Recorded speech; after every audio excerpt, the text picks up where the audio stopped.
जय जोहार। हमारे लिए आज रांची आगमन विशेष रूप से एक भावनात्मक विषय भी है। मां छिन्नमस्तिका की भूमि, बाबा बैद्यनाथ की भूमि, भगवान बिरसा मुंडा की पवित्र भूमि, और मुझे सौभाग्य मिला है इस भूमि में मेरा भी जन्म हुआ है, तो मैं इस भूमि की पर जन्म लेकर अपने आप को सौभाग्यशाली मानता हूँ और साथ ही साथ इस पवित्र भूमि का मान भी रखता हूँ। हमारे अभी सम्मानित यहाँ के प्रभुजनों के कुछ सवाल मुझे दिख रहे थे, कुछ युवा साथी भी थे, कुछ मेरे अभिभावक भी थे, हमारे बड़े शिक्षक भी थे। आपके कई सवाल जो हैं उन सवालों को मैंने अलग से भी देखा है और प्रदीप जी ने मुझे बहुत ही अलग प्रक्रिया से लोगों के सवाल लिए और उन सवालों से निश्चित रूप से आने वाले समय में हमारी सरकार को, हमारी पार्टी को काम करने के लिए दिशा मिलेगी। इसलिए मैं आपने जितने भी हमारे प्रश्नकर्ताओं ने गूगल ड्राइव के ऊपर जाकर गूगल ऐप का प्रयोग कर एक एक सवाल हमारे लिए भेजा है, मैं मानता हूं कि वो सवाल हमारे लिए निश्चित रूप से बहुत बड़ा सहायक सिद्ध होगा हमारी कार्य योजना को बनाने में, हमारी कार्यशैली को सही रूप से आगे बढ़ाने में। कुछ सवालों का अभी आपके सामने मैंने सुनने का भी काम किया। किसानों के विषय को आपने उठाया है।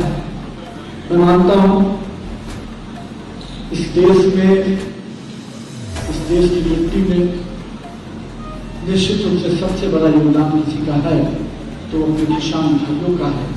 और कहते हैं कि किसान खुश है, अन्नदाता खुश है, तो निश्चित रूप से घर में संपत्ति भी है, समृद्धि भी है। तो मैं मानता हूं कि किसानों के प्रति हमारी सरकार की बहुत स्पष्ट योजना है। हम किसानों को केवल लाभार्थी बनाकर नहीं रखना चाहते, हम किसानों के कल्याण के साथ, किसान के कृषि रोडमैप के साथ और कहीं न कहीं भविष्य में किसानों की कमाई दुगुनी कैसे हो, कैसे उनको हम उनकी खेती में उनके विषयों को समाधान के साथ साथ उनके साथ संवाद भी करें। और यही कारण है पिछले लंबे समय में कृषि विभाग को केवल कृषि विभाग नहीं रहने दिया गया, कृषि एवं कल्याण किसान कल्याण विभाग बनाकर माननीय प्रधानमंत्री नरेंद्र मोदी जी ने आगे बढ़ाया। और इसलिए आज जब प्राकृतिक कृषि की बात होती है तो निश्चित रूप से प्राकृतिक कृषि को भी ऑर्गेनिक एग्रीकल्चर को जिस प्रकार से हमारी सरकार लगातार बढ़ावा दे रही है, हमारे किसानों के साथ संवाद हो रहे हैं, हम कैसे अपने ऑर्गेनिक खेती के नए मापदंडों को सीखें। हर जिला स्तर पर किसानों के साथ संवाद के कार्यक्रम रखे जा रहे हैं। और अभी भी हमारे माननीय मंत्री कृषि शिवराज सिंह चौहान जी का एक बैठक में मैं भी शामिल था।